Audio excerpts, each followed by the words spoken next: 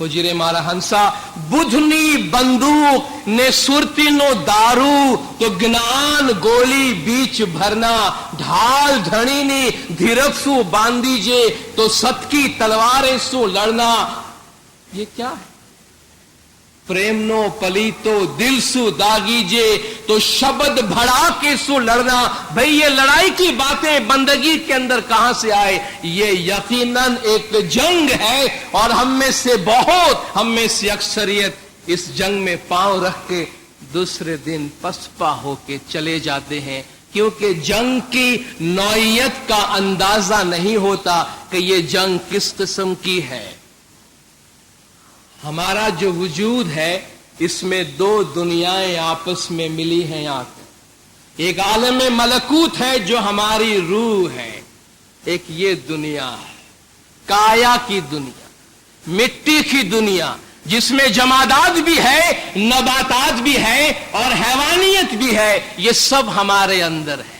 اور چونکہ ہم دنیا میں ہیں, مادیت کی دنیا میں ہے, تو مادی دنیا نے ہم کو جکڑ کے رکھا ہے. جس طرح آکٹوپس کسی انسان کو پکڑتا ہے 8 طرف سے اور وہ چھوٹ نہیں سکتا, مادی دنیا نے ہم کو پکڑ کے رکھا ہے, اس میں سے ہم چھوٹ نہیں سکتے.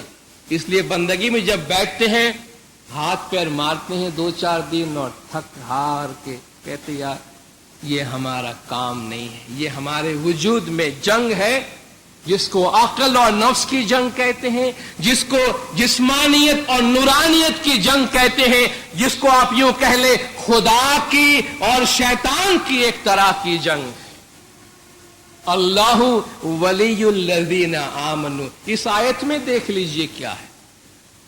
اللہ ولی الذین آمنوا یخرجہم من الظلمات الی النور, جو مومنوں کو اندھیروں سے نکال کے نور کی طرف, روشنی کی طرف لے جاتا ہے.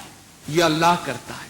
اللہ نے ہم کو طریقہ بتایا, عبادت دی, اپنا نام دیا, اپنا ذکر دیا, اس سے ہم نور کی طرف جاتے ہیں. والذین کفروا, لیکن جو کافر ہے, اولیاؤہم الطاغوت, ان کے جو دوست ہیں وہ بت ہے, شیطان ہے. یخرجونہم من النور الی الظلمات, وہ ان کو اندھیروں سے نکال, نور سے نکال کے اندھیروں کی طرف لے جاتے ہیں. تو گویا آپ نے دیکھا ایک طرف خدا ہمیں اندھیرے سے نکال کے روشنی کی طرف لے جاتا ہے, دوسری طرف یہ مادیت دنیا داری ہم کو نور سے نکال کے اندھیرے کی طرف لے جاتے ہیں. جس دن ہم عبادت میں شکست کھا جاتے ہیں اور چھوڑ دیتے ہیں بندگی, تو ہم نے, خدا نے جو ہم کو پکڑا تھا کہ آؤ تم کو اٹھاتا ہوں, تو ہم نے حبل اللہ چھوڑ دیا اپنے ہاتھوں سے, اللہ کی رسی چھوڑ دی ہم نے. تو کہاں جائیں گے؟ اندھیرے میں, کنویں میں جا کے پڑیں گے. یہ جو ہمارے آپس میں جد و جہد ہے, آپس میں جنگ ہے, حیوانیت کا, حیوانی خواہشات کا. مولا نے فرمان میں اشارہ فرمایا ہے, جو جو تم عبادت کرتے جاؤ گے, جو جو تم بندگی میں آگے نکلتے جاؤ گے, تو تمہاری زندگی کے جسمانی پہلو سے تمہارا خیال کم سے کم ہوتا جائے گا, ہے نا فرمان. جو جو تم بندگی کرتے جاؤ گے, تمہاری زندگی کے جسمانی پہلو سے, دنیاوی پہلو سے تمہارا دھیان کم سے کم ہوتا جائے گا. تو گویا یہ ہماری جو کامیابی ہے, فتح ہے, اس کی علامت ہے کہ حیوانیت پر, مادیت پر, دنیا داری پہ ہم نے قابو پایا, اور ہم اس سے ذہنی طور پہ, روحانی طور پہ, عقلانی طور پہ اب آزادی حاصل کر رہے ہیں. اب اس کایا کی ہمارے پاس کم ویلیو ہے, اب ہماری نورانیت کی ہمارے پاس زیادہ ویلیو ہے. عبادت میں پیر رکھنے کے لیے ایک بات ہم اپنے ذہن میں رکھیں کہ ہم کیا اپنے ساتھ اٹھا کے جا رہے ہیں, کیوں ہم عبادت سے پسپا ہو رہے ہیں, کیوں ہم اتنے شوق سے آتے ہیں, زمانے کے امام کو وچن دیتے ہیں, اور اس کے بعد چند دنوں میں ہمارے جو جواں عزم ہے وہ جواب دے جاتے ہیں اور ہم پسپا ہو جاتے ہیں. کیوں؟ ہم نے لگیج اپنے ساتھ کیا اٹھایا ہے وہ دیکھنا بہت ضروری. ایک بہت دولت مند آدمی، صرف دولت مند ہونا کوئی بری بات نہیں ہے، دولت مند ہونے کے ساتھ ساتھ کافی دنیا میں پھیلا ہوا تھا. وہ آدمی دنیا داری میں کافی پھیل گیا تھا، ساری زندگی اور سارا وقت دنیا داری میں لگا ہوا تھا. ایک درویش کے پاس گیا جب بہت پریشان ہوا. کھوکھلی ہوتی ہے نا زندگی دنیا داری کی، عبادت کے بغیر، ذکر کے بغیر، خالق کے خیال کے بغیر دنیا داری کی زندگی خالی ہوتی ہے، کھوکھلی ہوتی ہے.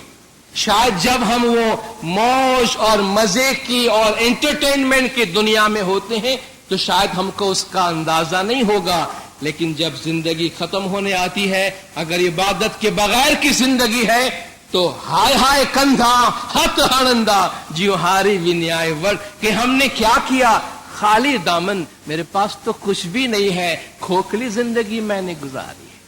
تو کافی دنیا میں پھیل گیا تھا، لیکن سوچا کہ اس میں کچھ مزہ نہیں آتا. ایک درویش کو جا کے بولا کہ بھائی میری مدد کرو. کہا بولو کیا کر سکتا ہوں؟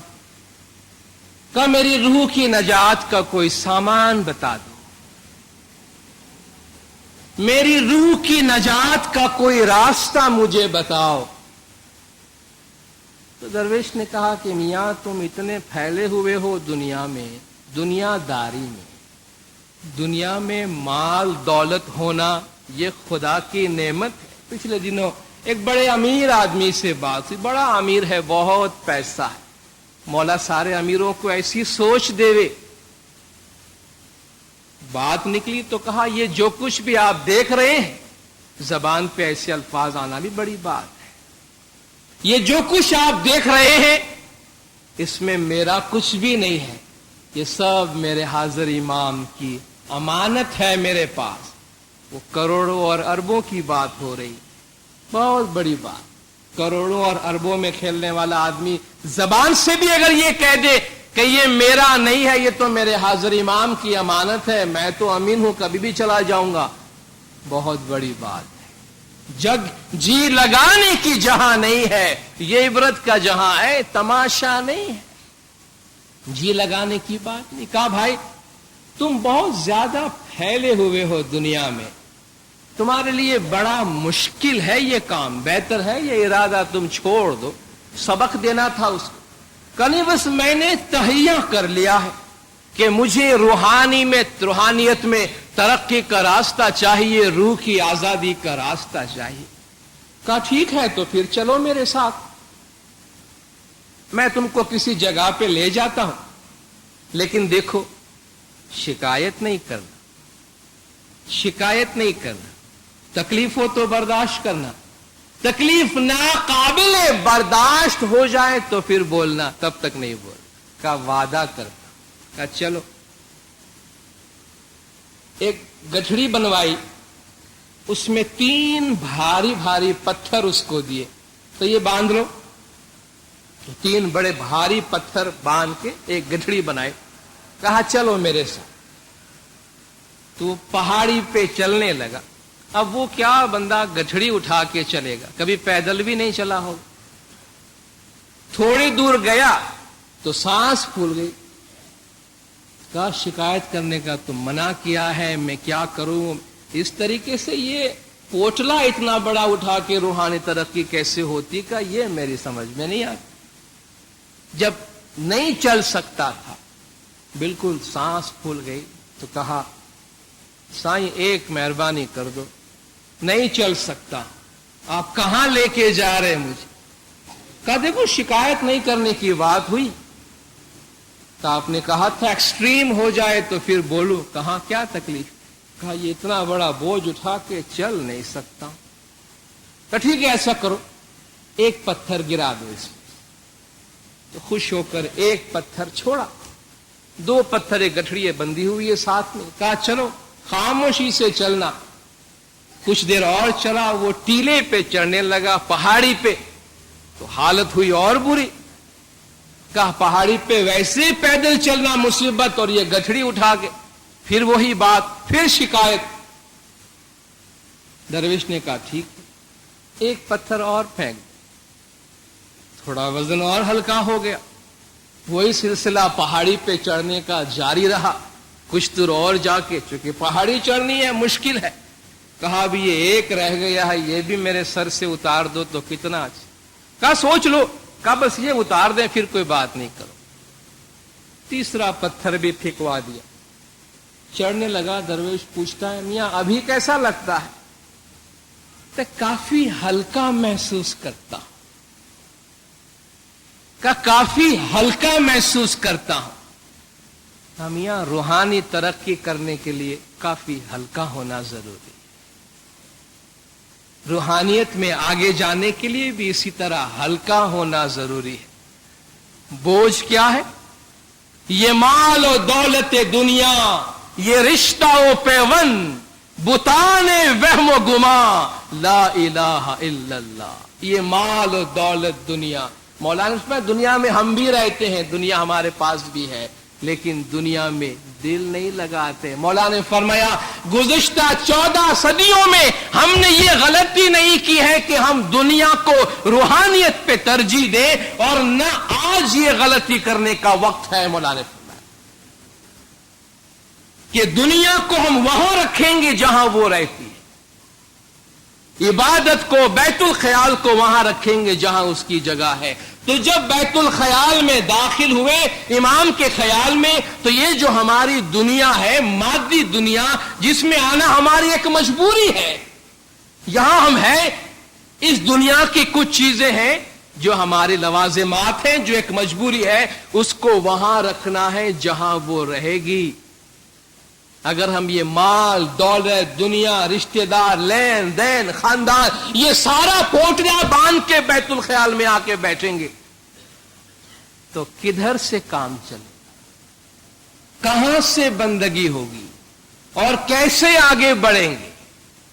اپنے آپ کو ذہنی طور پہ خالی کرنا کہ بھئی یہ کیسے ممکن ہے؟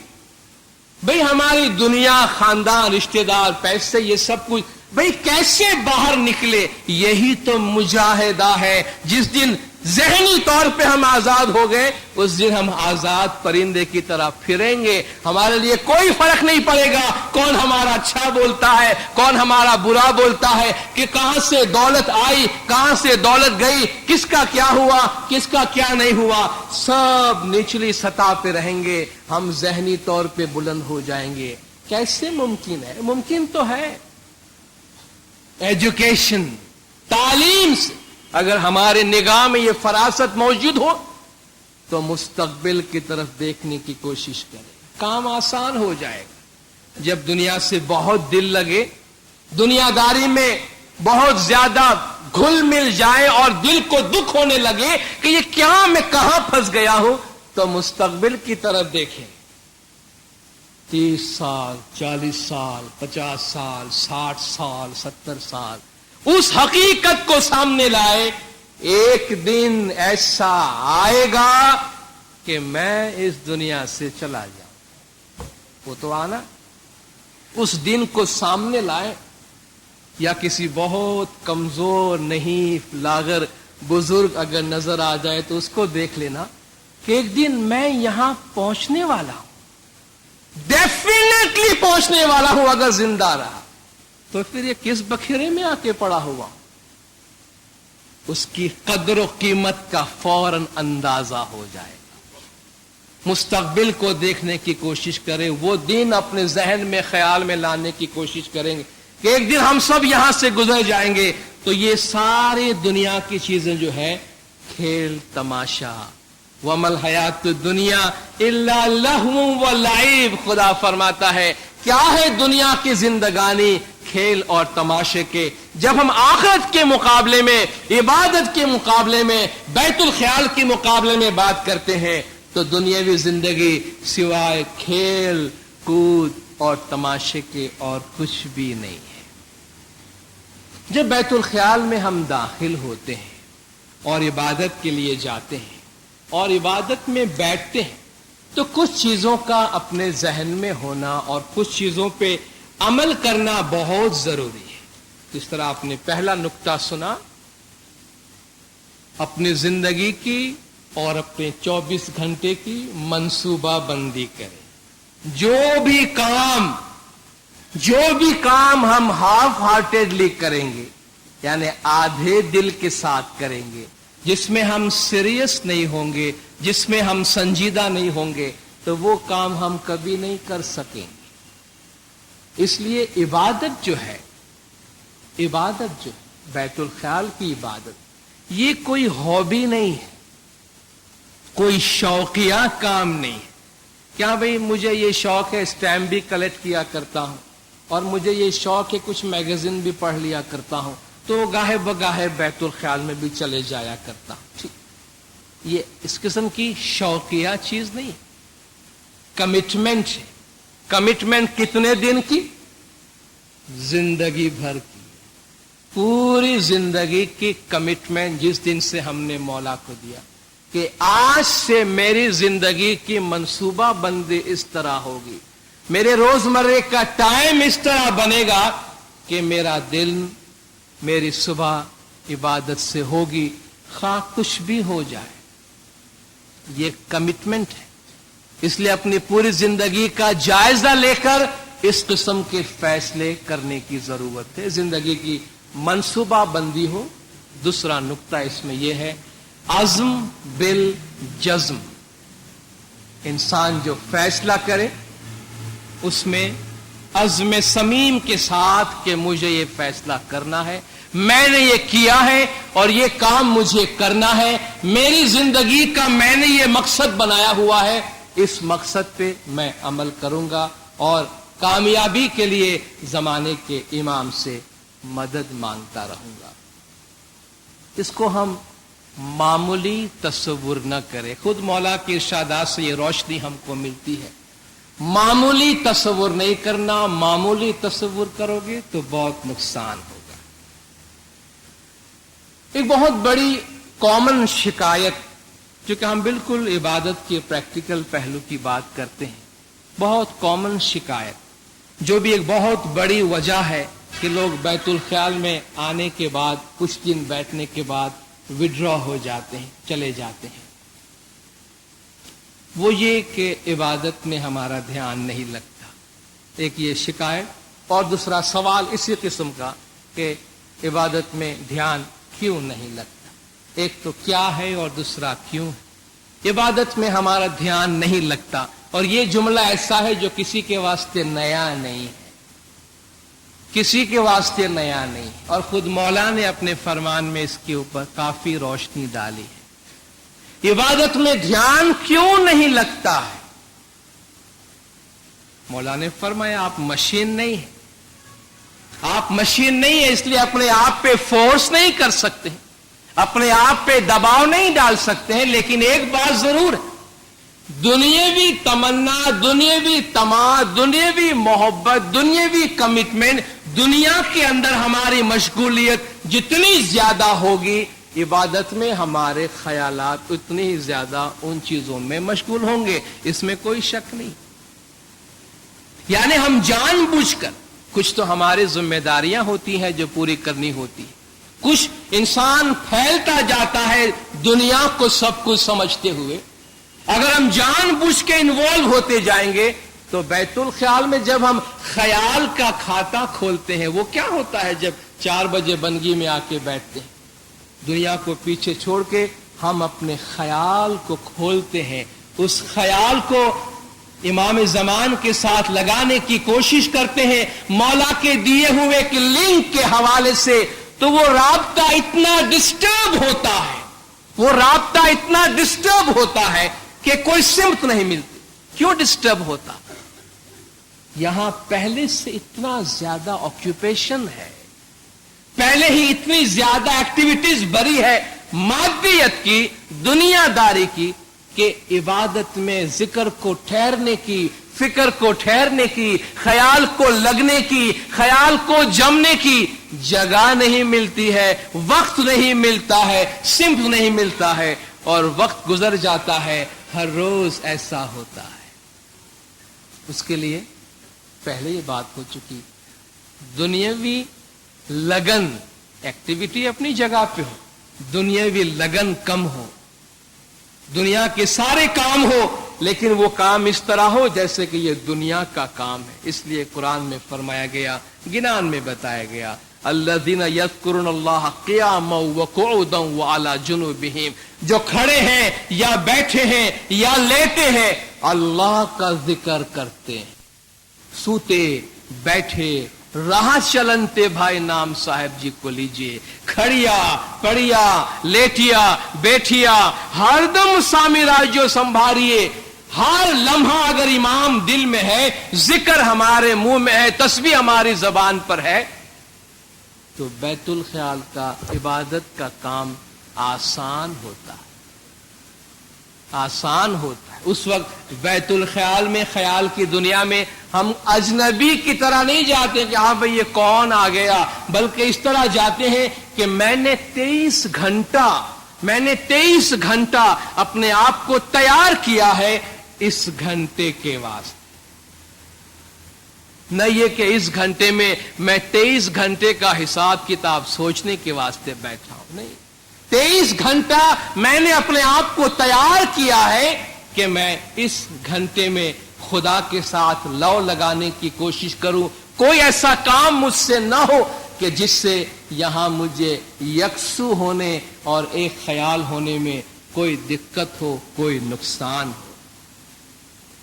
ذکر, خدا کی یاد زیادہ ہو, کثرت سے, بہت زیادہ تعداد میں خدا کا نام لینا چاہیے. یا ایھا الذین آمنوا اذکروا اللہ ذکرا کثیرا, اے ایمان والو اللہ کا ذکر کرو, بہت زیادہ ذکر کرو. کتنی دیر بیٹھے ہو یہ نہ دیکھو, کتنی دفعہ تم نے ذکر کیا ہے, کتنی دفعہ تم نے یاد کیا ہے, اس کو دیکھو. سنجیدگی دور کرنے والے اعمال سے پرہیز کریں, سنجیدگی دور کرنے والی باتوں سے پرہیز کریں. یہ مولا کے فرمان میں بھی ایک اشارہ موجود. کیا اشارہ ہے؟ بڑا تعجب ہوگا آپ کو. بیت الخیال کی ایک ڈسپلن ہے, آرمی کی اپنی ڈسپلن ہوتی ہے. جو مولا کے قلعے میں آئے ہیں, مولا نے فرمایا تم میرے خاص ہو, قلعے کے اندر داخل ہو گئے ہو, باقی قلعے سے باہر ہے, تم قلعے کے اندر ہو, امامت کے مددگار ہو. تو جو قلعے کے اندر ہو اس کی اپنی ڈسپلن ہے, اور ڈسپلن مولا نے فرمائے بہت زیادہ انٹرٹینمنٹ, بہت زیادہ خوشیاں منانا, بہت زیادہ ہنسنا, اور بہت زیادہ اچھے اچھے کپڑے پہننے سے گریز کرنا, جس میں دکھاوے کی بات آتی. یعنی انسان کے تھاٹ میں جو سیریسنس ہے, انسان کے خیالات میں جو متانت ہے, سنجیدگی ہے کہ بھئی یہ وہ لوگ ہیں جو امام کے نور سے قریب ہیں, ان کی دنیا داری حد کے لمٹ سے باہر نہ ہو. مولا نے فرمایا بہت زیادہ ہنسنا. ظاہر ہے جو قہقہ لگا کے بہت ہنسے گا وہ دل کے اندر, اس کے دل میں امام کی جدائی کا فراق نہیں ہوگا, اس لیے ہنستا ہوگا, سنجیدگی نہیں ہوگی اندر. جو بہت زیادہ انٹرٹینمنٹ کرتا ہے, ہمیشہ کوئی نہ کوئی پروگرام ہوتے رہتے ہیں, خوشیاں منانے کی بات کرو. خوشیاں نورانی ہوتی ہے, خوشیاں باطنی ہوتی ہے, حقیقی خوشی نورانی ہوتی ہے. ہر کام مولا نے فرمایا لمٹ میں ہے, لمٹ میں خوشیاں منانے سے مولا نے فرمایا کوئی منع نہیں کرتا. لیکن جو ہمارے عبادت کی سنجیدگی ہے, عبادت کا اثر, ماشاءاللہ آپ سب بندگی کرنے والے ہیں, آپ کو کیا بتائیں, لیکن آپ جانتے ہیں, آپ کو تجربہ ہے. جب 4 بجے بندگی میں بیٹھتے ہیں اور جب 5 بجے بندگی سے اٹھتے ہیں تو کتنی دفعہ ایسا جی چاہتا ہے کاش یہ لائٹ نہیں جلتی, تو کاش مکھی صاحب ہے زندہ نہیں بولتا تو کتنا اچھا ہوتا ہے. جی چاہتا ہے بس اسی طرح جیسے ہم بیٹھے تھے بیٹھے رہیں, 5 منٹ اور بیٹھے, 10 منٹ اور بیٹھے. یہ دل کے اوپر عبادت کا ایک اثر ہوتا ہے. خاموشی چھا جاتی ہے,